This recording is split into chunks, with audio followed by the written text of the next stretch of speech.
Hello and welcome to EGW Writings Tech Tips. I'm your host, Darryl Thompson.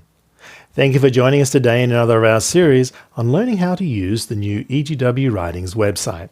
Today I'm going to talk a little bit about audiobooks and the ability from the new website to be able to play both from a full-screen audiobook player or from what we call our mini player. And I'm going to show you today both very quickly, but I'm going to concentrate on the mini player.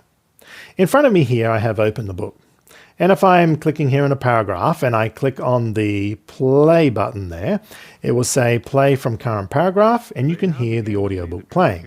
Now when you do that, you'll notice in the top right hand corner that you can see a little mini player pops up. To get back to the previous tutorial which we did on the full screen player, you can see it open in front of me here. If I want to get back, I just click on the book and it takes me back into the reader experience. Now in the mini player here, you do have the ability to select any and jump to any chapter.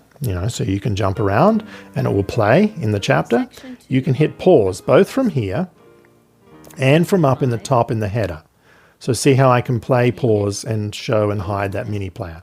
So if I want to come around and browse around, and then I want to come back later and pick up from where I left off, I just click the play and it will pick up from where I left off and show it there in the little mini player right here.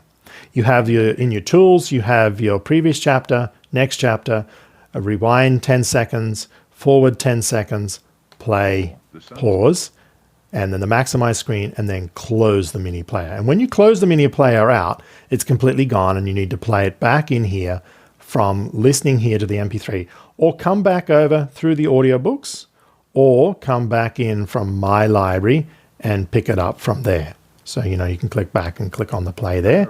It'll come back to full screen. You can get back to the reading experience from here.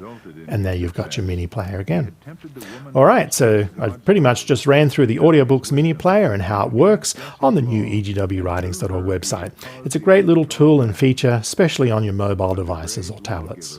All right, thank you for joining in. I hope this has been a useful tutorial and will help you in your daily study of the Ellen G. White Writings website. Bye for now.